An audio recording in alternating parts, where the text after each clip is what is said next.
Thank you very much for joining us on PM Express. It's another conversation. I'm pretty sure you've been following the conversation around the Proper Sexual Rights and Family Values Bill, which is before Parliament. The window for submitting memoranda just ended, but the majority side decided to address a press conference. In fact, it is the first group press conference by any of the groups represented in Parliament on this particular matter. And in fact, if you talk about politically, NDC is yet to officially address a position on this, NDC so it's very interesting when the majority leader decided to hold a formal press conference on the matter. And it's on the back of that we decided to give him a call and see if we can sit down and have a conversation about it. As you can imagine, it has become the biggest conversation, not only in Ghana, but globally. It's put Ghana on the map again. Everybody's talking about us. Let's talk to him. He's obviously the majority leader of the Parliament of the Republic of Ghana, Honorable Chebe Sabonsu. Mr. Chebe Sabonsu, thank you for your time here on PM Express once again. Thank you for having me, Evans. Let me start with that background I just painted. I mean, I saw yesterday the notice that you addressed in the press conference today. I was wondering what it was about. And then I woke up this morning and it was about the Proper Sexual Rights and Family Values Bill. What prompted the press conference? First of all, let me correct an impression that we set out to do a press conference on behalf of the majority caucus. I tried really to get my colleague, reach out to him, the Honorable Haruna Idrisu, because I wanted this to be the position of Parliament as an institution. Unfortunately, I couldn't reach him. That's the reason why I decided that, no, I should name this brouhaha and, you know, come out to address the issues that are coming out. And as I indicated, members of Parliament are representatives of the people of this country, and that as representatives will respond to the desires of members of Parliament, of the citizens of this country. So I thought it was imperative to provide the assurance that we'll do what is needful, we'll not turn our backs on the people of this country. So it was the first issue that I raised. Then I thought that I should also address another matter. The first provision under Chapter 11, which is on the judiciary, provides that justice emanates from the people. What does it mean? My understanding is that Ghanaians have our own unique upbringing, our own set of values. You know what is right and what is wrong. We distinguish what is right from what is wrong. So we know what is right by our own upbringing. I belong to the Assemblies of God Church. I'm a Christian. I will not pretend that my upbringing has not been impacted by Christianity. Equally so for my colleagues who are Muslims.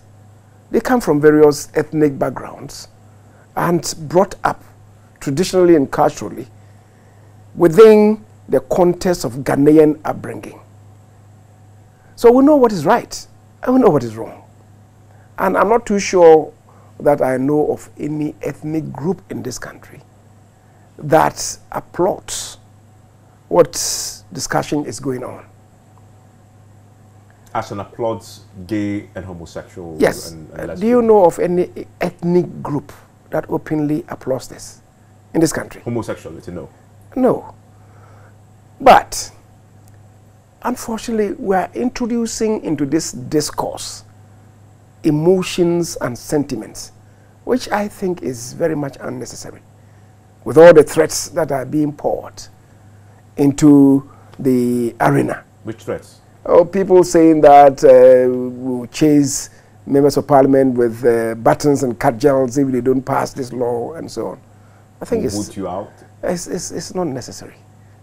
Is it the case that, and people, somebody was even saying that, oh, we should telecast the discourse so people get to know who will be voting against what and so on. It means, you see, the people, some of them, they're not even following the conduct of business in Parliament. There's never been an occasion when in the consideration of any bill, you've shrouded it in secrecy. Everything is done in the open. And for those of them who are saying that, then we'll know who voted against the bill and so on and so forth. When at any stage do we vote on a bill? The only time that we take a major vote on the bill is when we pass it through what is called the second reading. It is there that the principles of the bill are elucidated on by the sponsors of the bill, usually from the executive, from government, or ministries, departments, agencies, right? Then the committee that the matter has been referred to would have gone to analyze the bill, listen to stakeholders, and from that and the memorandum, the accompanying memorandum, they'll come with a report. The report will tell us of the constitutionality of the bill, the purpose of the bill, what mischief has been identified, and the cure that is proposed to address the mischief, right?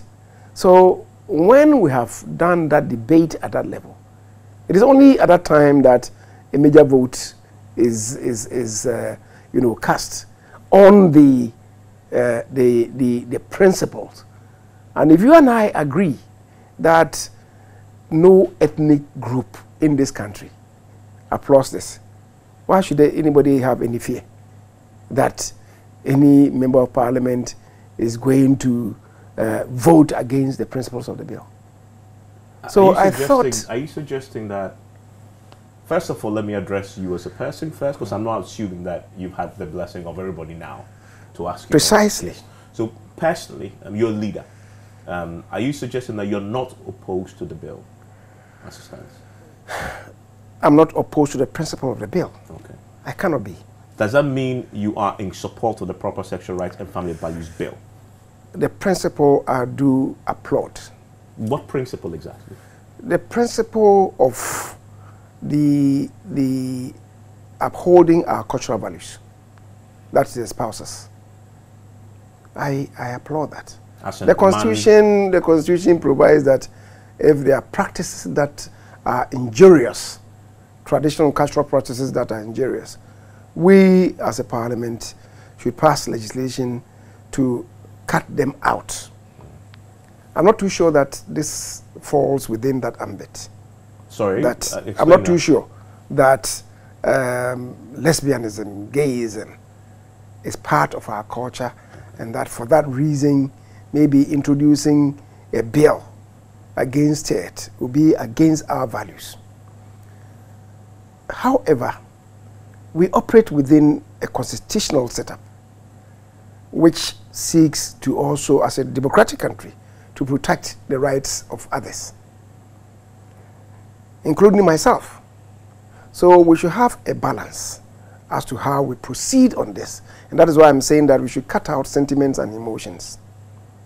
Then we will look at it. Where we are now, it's been passed through the first reading, which is why it's been referred to the appropriate committee, the Committee on Constitutional, Legal and Parliamentary Affairs.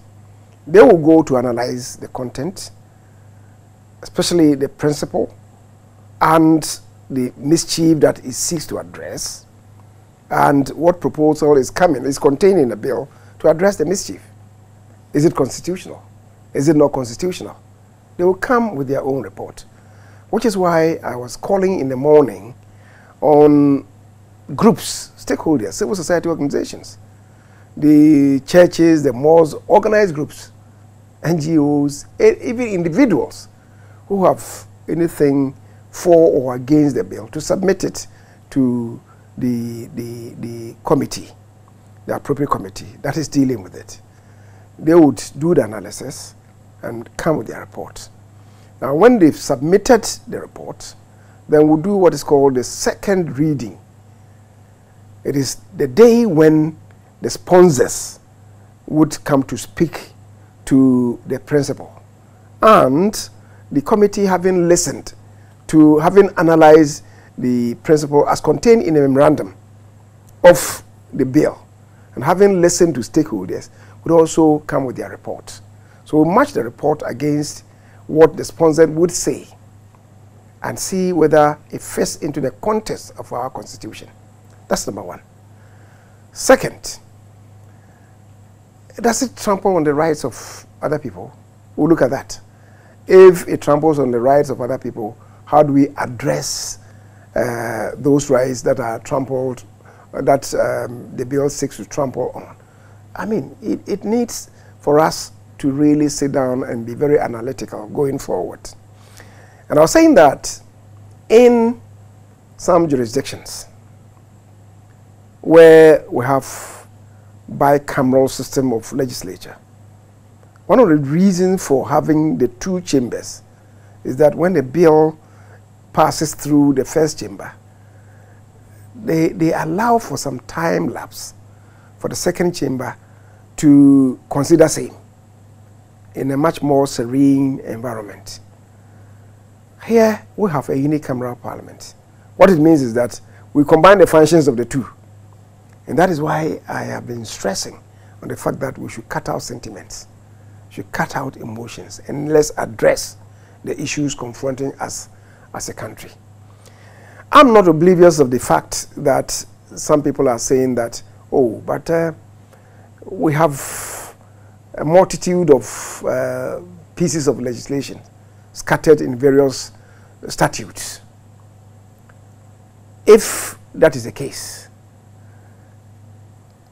is it because of the multiplicity of the pieces that is compelling the aggregation, consolidating it in one bill? That could be one reason. Or is it the case that, well, we can even leave what obtains, but we need to tighten some screws somewhere? Is that also a useful suggestion? So we need to, address ourselves to these matters. Again, some others are raising issues in respect of the constitutional provision which provides that, I think it's Article 108 or so, which provides that if a bill is introduced in Parliament and has financial implications to the extent that it will cost us as a nation to take money from the consolidated fund in its implementation, that bill must necessarily come from the executive. It can't be a private member's bill. That in that case, it cannot be a private member's bill, right? I remember, was it 1998 or 1999, when we came to pass the Children's Act. You may recollect that it started from civil society organizations. They engaged some committees in Parliament. At the time, I belonged to the Committee on Youth and Employment, Youth and Sports. I was part of the committee that was invited. And then we shared ideas on them. And then at a point, after about 3, 4, 5 months, when we thought we were firming up our thoughts and firming them up and condensing them into proposals to be considered, to be developed into a bill to be placed before Parliament, somebody raised the issue of the fact that it may conflict with Article 108. And at that point, the Attorney General at the time assessed the situation, government took it over and assumed ownership of it, partnered civil society organizations that were neck deep in it, and introduced the bill. And the problem was solved. Is it the case that we could subject this to the same scenario?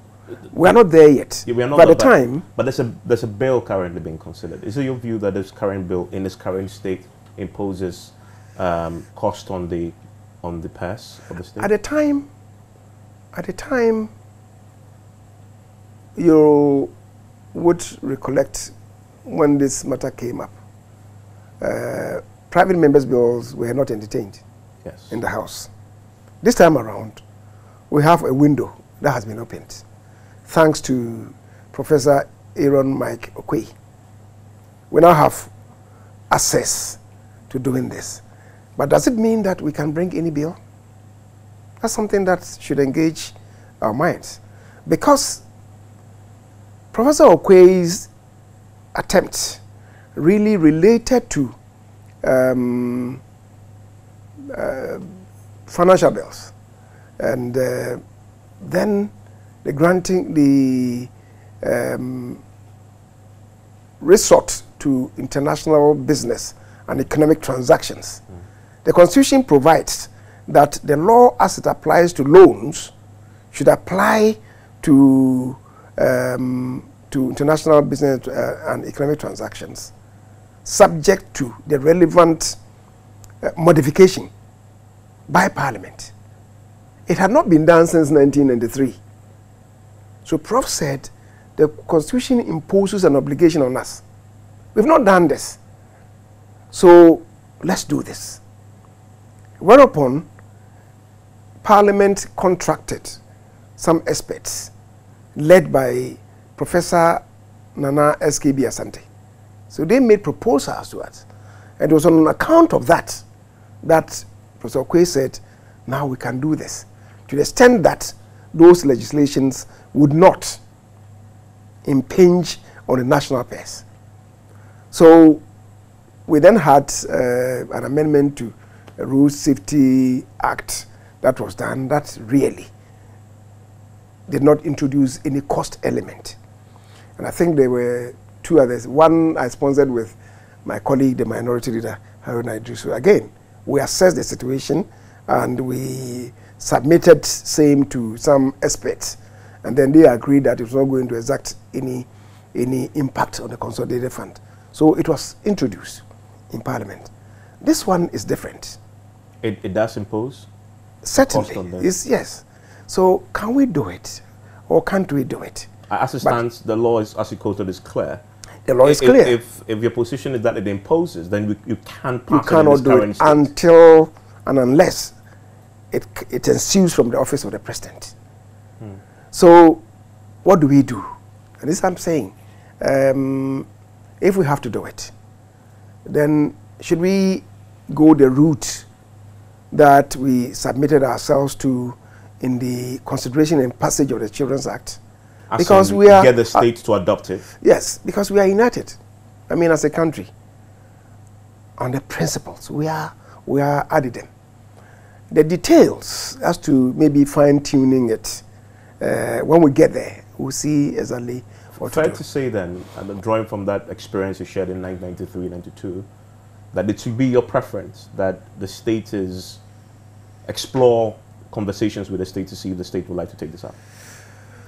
My worry is we're spending. I mean, should the state take this up? I'm saying the question. My worry is we spending considerable time on this subject.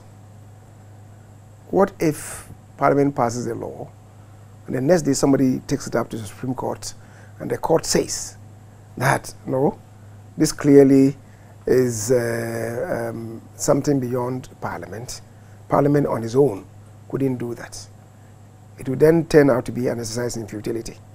However, to the extent that all of us agree on that, if the executive, the Attorney General, to preempt such a situation, could take it up, I don't worry, because we want the best for the country. Which aspects do you consider of this particular bill as it stands now imposes costs and burdens on the consolidated fund that may then become an issue?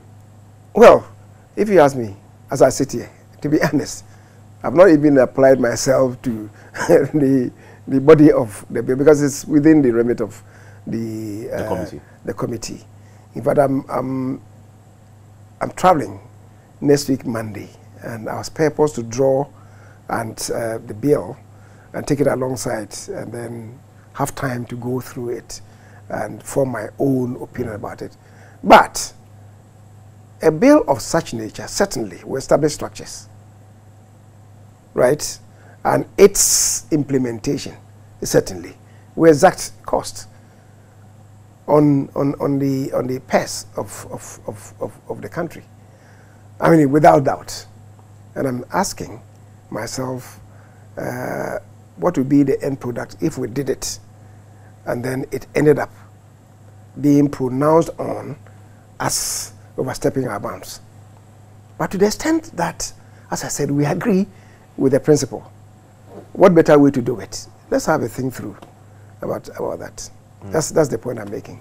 I want to take a quick break. When I return, I'm pretty sure you've heard his own Deputy General Secretary had said that he's a bit disappointed that the MPP side in Parliament hadn't shown enough support for the bill. And then the pastors have threatened that if they dare vote against the bill, they would vote them out. He's talked about it briefly at the beginning, that he doesn't think those threats are necessary. But does he at least appreciate or empathize and sympathize with how emotional this has become? I'll ask his views on that when we return. Hello, I'm Dori Nando. You can catch up with all the fun on the Cosmopolitan Mix and on all our shows via podcast. Just go to My Joy Online podcast and search for your favorite show and relive those moments all over again.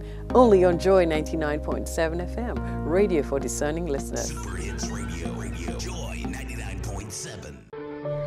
And thank you very much for staying with us here on PM Express. It's a very emotive subject, I must admit. It's divided opinions. But as Chairman Sabungso has said, at least the CDD's recent Afrobarometer survey shows that 93% of Ghanaians are in favor, are intolerant of gays. And so there is a overwhelming support for a bill such as this. But the conversation has always been about what about the minority rights? How do you protect them as well? My guest is still Chairman Sabungso. Mr. Mensah-Bonsu, so we talked about the legal hurdles that this bill must cross. You referred to the Constitution. The chief proponent of this sponsor of this bill, Sam George, had said that he doesn't believe that this imposes any financial burdens on the consolidated fund that will require that either the state takes it over or poses a challenge to its passage. You've said it's one of those things that you see it as an impossible argument to win. Your preference is that can we explore if the state can take over? What would you say to the Sam George and co who disagree with you and say what I've just said? He's actually said that he doesn't see the point that this impinges on the states.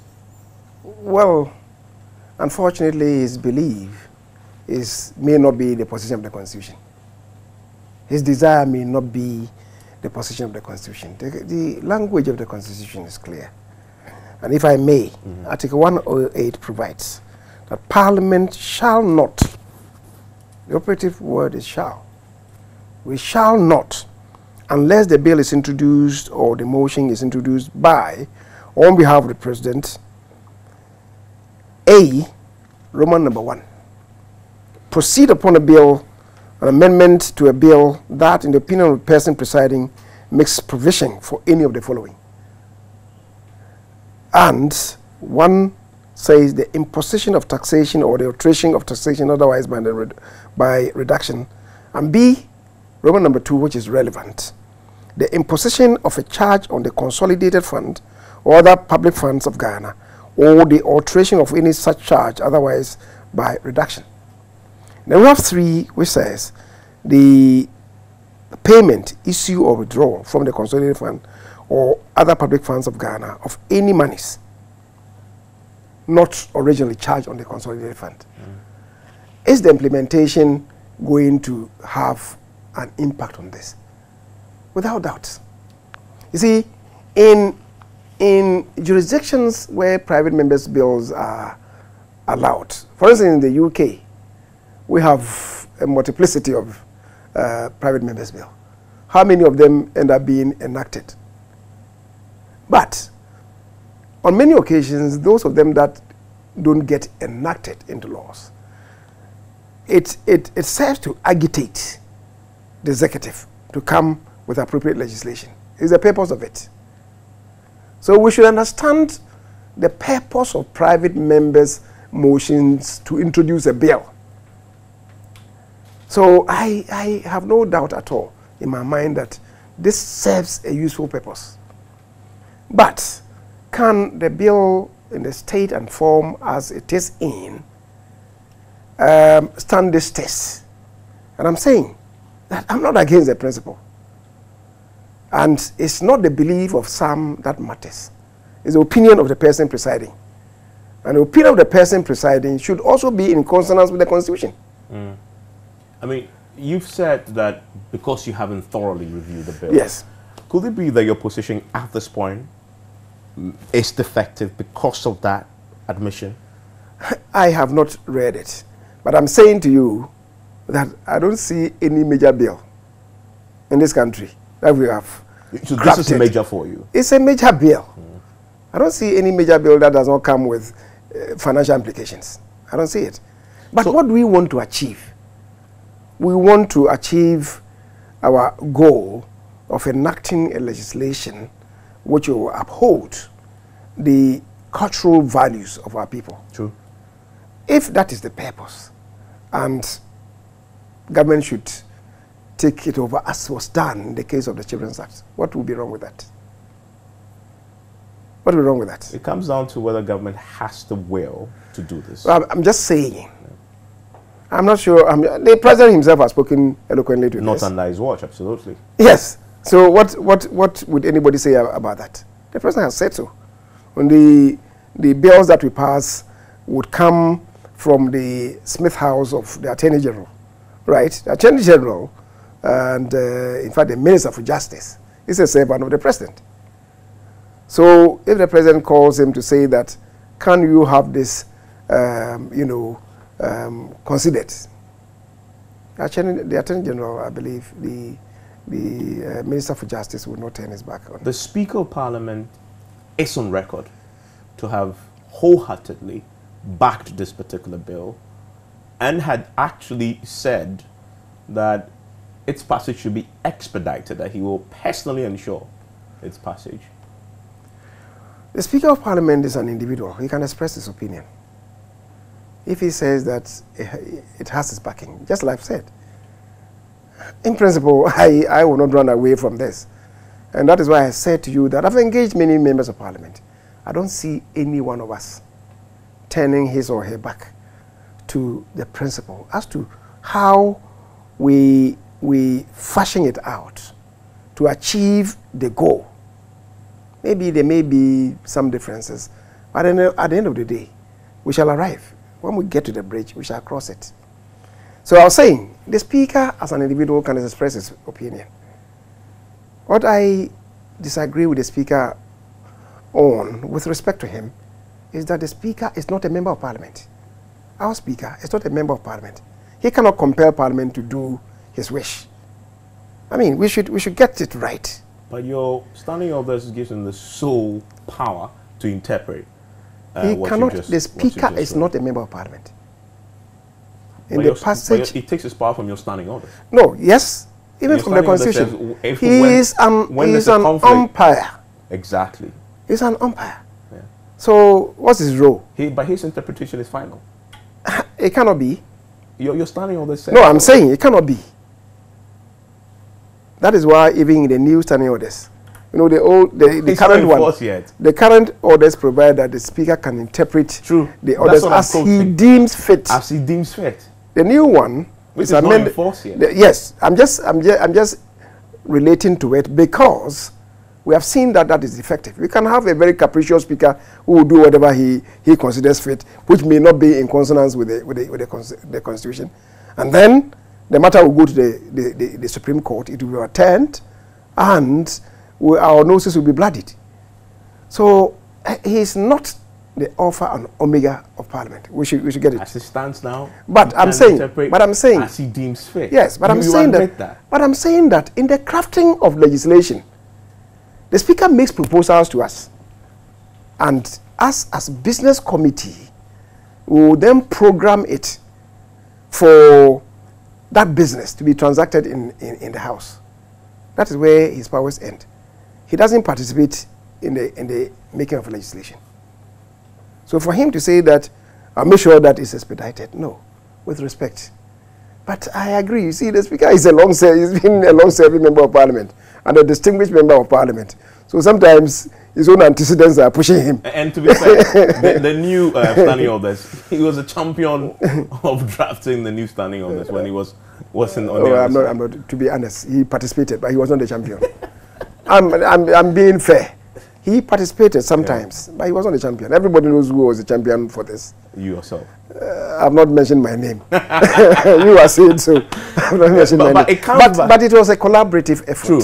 But if somebody raises this constitutional provision on the floor during the debate, yes, it comes down to what his view is on the matter. As the standing orders is currently crafted. His view is not sacrosanct, and I know he will not lead us on the path of unrighteousness. He's not on the path on the righteous. I'm saying that I know he's for Parliament, right? For strengthening Parliament, and he will not be the one to lead Parliament on the path of unrighteousness. If you listen to him on this matter, he sounds absolutely uncompromising to the point where. How does he get his uncompromising stance carried out in Parliament? Well, when because in any debate, we refer to our standing orders. The standing orders compel the speaker to listen to us in silence, without participating in the debate. But let's not, my brother, respect. Let's not digress, because I'm saying. But it's such an important part of this conversation. As a nation, as a parliament, we agree on something. How do we best achieve our aim? To me, that is what should matter to us at this stage. I need to ask you this. It has been suggested that because we've seen a lot of your members, this private members bill is sponsored by a few members of parliament, majority of them NDC, one MPP.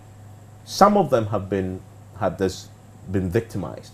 At least some George himself has said it on one of my shows, that a foreign representative in this country had actually told him to the face that there'll be consequences for him for what he's doing. Threats of visa restrictions had come for him. Others have not articulated it yet, but we've heard others suggest same too. Has this come to your attention? Has any of this come to your attention? In fact, it was this morning in our media encounter that one of the journalists raised the matter. And I said, really, it's not come to my attention, but we'll see how to handle the matter together as leadership of the House. Okay. How would you be surprised if you find out that it's true, that some of your members who have been very articulate on this? The thing is, if it should be a common position from all of us, from the Parliament of Ghana, there's no division amongst us, why would any individual be singled out? And that's why I'm saying that as leadership, I believe that we can deal with this matter. Let me ask you this. Last week, Friday, Mr. Obribwai, who is your party's Deputy General Secretary, was part of your team that is obviously touring the country during the party's delegates conferences in the regions. He was very unhappy that members of parliament on the side of the party have not been as vociferous and articulate in supporting this bill in public. And he wanted to hear more of yourself and others. He didn't mention you by name, but the party in parliament being quite assertive in supporting this bill. He's concerned that because of the weight of the nation, that is obviously, you've articulated it behind this, it possibly could be political suicide if you're not as articulate in showing that you back it. Do you share his concern? I don't see where he's coming from. If he knows the processes involved in the passage of laws, I believe he will not be talking the way he's talking. We've done the first reading. The bill has been referred to the appropriate committee. So if you have any concerns, submit same, or worries, submit same to the committee. But there's a public debate raging. Yes. the MPP in Parliament, he says, have been too silent in this public debate. It's been led chiefly by NDC MPs, notably some George. Yes. In fact, the other day, we had come, was it last Friday or Thursday? We were here in a committee meeting of the Parliamentary Service Board when I heard some noise. Then peeping through the window, I saw some people wearing clerical suits and then entering Parliament. So the clerk then came to inform me that some people had come. They wanted to see him to present the petition. And as is done, if a person wants to submit a petition, he will send notice through the clerk to, say, the speaker. I want to submit a petition, whether it's a parliamentary, whether it's a political party, some NGO, civil society organizations, or any organized group. They will submit notice. I want to do this. In this case, according to the clerk, there was no notice. They just walked in to say that we are bringing a petition. That in itself was irregular. I mean, and that is why I'm saying that we should cut out emotions and sentiments, right? Because we need to be very dispassionate about this discourse. It's not about an individual. It's about the entire nation. It's about our values. And so I'm saying to us that we should rest assured that the representatives, we represent people. We listen to people. We confer with people. We have conversations with people. So I have, upon my return, I've been to my constituency on a couple of occasions.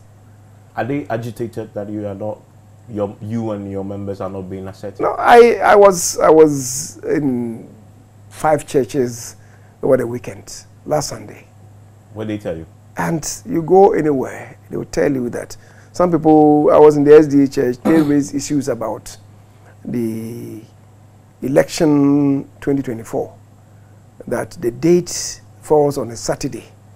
They were urging that we should do something about it and relocate to another day.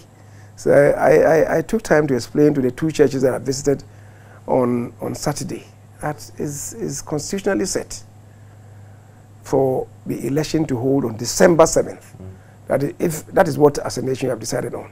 The Constitution provides for the presidential elections to hold at least 3 months before the expiry of the term of the president, and not later than 1 month before the expiry of the president's term. For parliamentary, it is not earlier than 1 month, right? So if you want to have congruence in the dates, it's only December 7th, which is common to the 2 elections. The presidential elections, the last date is December 7th. For parliamentary elections, the first day is December 7th. And if you want to hold the elections on one day as we are used to doing, it can only hold on December 7th, which unfortunately, in their view, is falling on a Saturday. So when you explain, then they realize that then we're in difficulty. Other than that, we may have to hold the 2 elections on 2 different dates, as we did in 1992, and the nation then decided that that was all right. The 2 should hold on the same day. So you explain to them.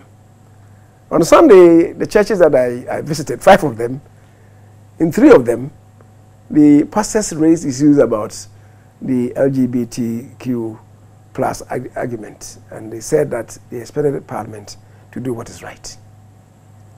And I said, I've heard them. I've heard individuals who do what is right and appropriate for the nation. So that is it. We hear people talk about that. Maybe because they were in the church, they were not rowdy. It was a gentle appeal to us. But it comes to you that whole congregation, right, maybe about 500 of them. In view of that, should the party and the governing party and the party in Parliament and, of course, as a political party, state a stance on the bill publicly? Because it appears there's a constituency that wants to hear you. I have spoken to the media today. As I said, I even wanted my colleague, the minority leader, to be by me so that the two of us would speak with one voice. Unfortunately, I couldn't get through to him. But I'm not sure the minority leader would not speak the same language. It means we are all agreed. You are now, for where we are now, the appropriate referral has been made to the appropriate committee.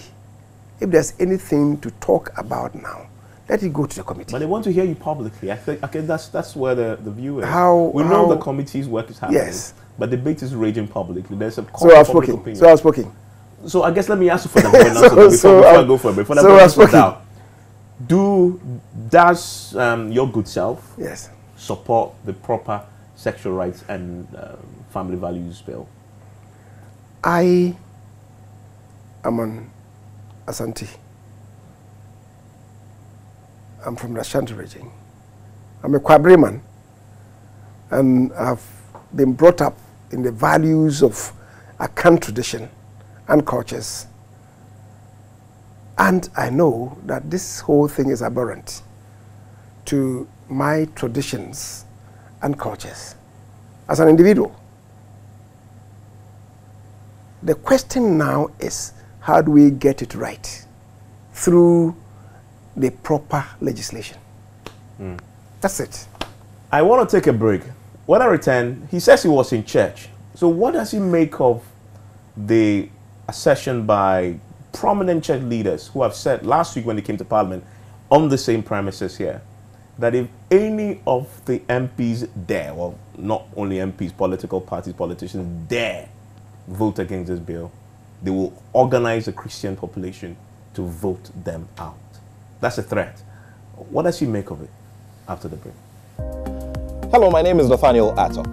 You can catch up with all the fun and inspiration on the Joy Sports link here on Joy 99.7 FM, together with all other shows over and over again. It's very simple. All you need to do is go to myjoyonline.com/podcast and relive all of those fun moments over and over again. Joy 99.7 FM, your radio for discerning listeners. Joy 99.7. And thank you for staying with us. It's PM Express. My guest is still Honorable Chairman Sabonsu. He is the majority leader. Mr. Sabonsu, so last week on this premises, you referenced it. A number of high-ranking clergy members visited to submit their memoranda. And they were very emphatic that if any of you politicians dare speak against the bill or vote against it, they will cause their members to vote against you. What's your reaction to that? Well, Evans, my reaction is to appeal for calm. That there shouldn't be any recourse to threats and so on, because nothing untoward is going to be done. We do what is right for this country. But I was initially, when we started, I think I referenced Chapter 11 of the Constitution, which provides in Article 125 that justice emanates from the people and shall be administered in the name of the Republic by the judiciary. Justice emanates from the people. It emanates from the people because we do know, coming up, that we have our own set of values. We've been brought up in our own traditions and cultures. And we know right from wrong. I belong to the Assemblies of God, and I know my upbringing has also been impacted by the teachings that I had from Sunday school growing up. You know, even if you are also a Christian, I want to believe. Are you a practicing Christian? I am a practicing Christian, yes. We'll come to that determination. But even your own upbringing has also been shaped by your Christian values as well. And I see a lady by you, Aisha. I think Aisha is a Muslim. Yes, she is. And Aisha, if you are a proper Muslim, at least your upbringing has also been shaped by your beliefs in the Islamic religion, right? So we cannot pretend that even our cultural identity has not been impacted in a way by our own religious beliefs. So there shouldn't be any cause for panic. That's number one. we must also confront the reality in the Constitution, provided in Article 55, which says to us that subject to the provisions of this article, and I'm reading clause 3 of 55, a political party is free to participate in the shaping of the political will of the people, to disseminate information on political ideas, social and economic programs of a national character, and sponsor candidates for elections to any public office other than this assemblies or lower local government units. So the basis for sponsoring candidates is in pursuit of your own programs. The programs are political ideas, social and economic programs of a national character. Now, when you come to 55.4, it provides every political party shall have a national character, and membership shall not be based on ethnic, religious, regional, or other sectional divisions. What it means is that your pursuit, your endeavor in the house, let's remember that in spite of our own varying backgrounds, Ghana remains a secular state. So we should be a bit guarded, trying to use the Bible or the Quran to, as it were, push people. I will not turn my back on my Assemblies of God church and their teachings. I will not. But let's have calm, and so that we can do this debate dispassionately, and then we'll come out with the best for God and country. I mean, let's look at the possible international implications for Ghana. There's a school of thought that says the West, and we're still a country that relies very heavily on aid and donor support. The West's position on this matter is very clear. You say there's a overwhelming support for this. You're in principle, so your view is that your members, everybody in Parliament really, will reflect the will of his people, which is to say, we have to make sure that this bill carries out the constitutional injunction that says make sure the values are in line with our culture. But there could be international implications here for us, consequences for our economy because of the potential for Western international backlash. What's your reaction to that? I'm not Should we oblivious. disregard that? I'm not oblivious of that. It's the reason why I'm saying that we should situate whatever we do in the context of the Constitution. Right? We want to do what is right for country. We also want to ensure that nobody is unduly stigmatized. So we should have a careful balance. But over and above everything, the Constitution, we're talking about international relations. Again, I'm referring to the Constitution. The Constitution in Article 40 provides that in its dealings with other nations, the government shall promote and protect the interests of Ghana. So the interest of Ghana is supreme, above everything else. We are in a global village, but the interests of Ghana and indeed Ghanaians is paramount. And very finally, for those pushing this bill, there's a sense that once Parliament is returning on the 26th. There's a view that once Parliament returns, they want to see this bill passed before you go for your next recess for Christmas. Is that timeline realistic? We're not back yet, so I wouldn't want to hazard any guess on that. We'll do our best. But the next meeting is going to be really crowded. It is so because we're anticipating the budget to come to Parliament on the 17th of November. We are coming back on the 26th. A few things to be sorted out, and I don't know the stage the committee itself is at with the perusal of the bill. I don't know the stage. So I'm not able to tell whether they are halfway through or whatever. You just reminded, in fact informed, that you heard that, was it yesterday? Yeah. That the date for submission of memoranda is closed. Last week Friday. Yes. You never know. Sometimes they may close, and given the force that may be coming, they may further reopen to listen to as many people as possible.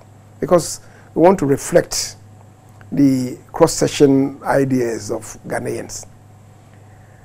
And I was saying that we'll have just about 2.5 weeks or so before the budget comes to be submitted in Parliament.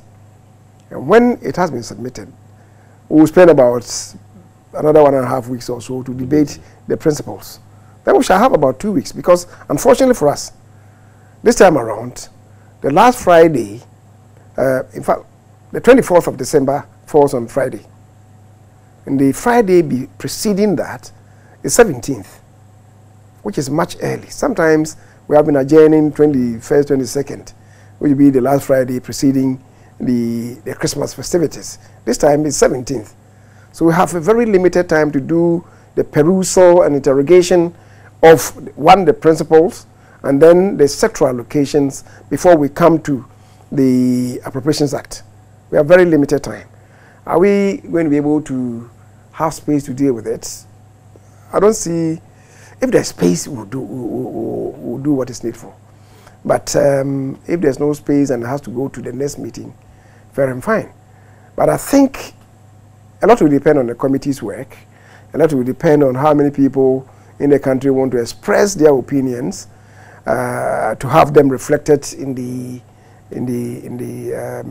reports of the committee. But as I keep insisting, we'll do what is right and appropriate for God and country, to the extent that it can sit very well within the context of the Constitution. James Abons, I'm grateful again. All the best. Thank you for having me. Your church has listened to you. I wonder what your reaction will be at the end. Are you for which denomination? I'm a charismatic.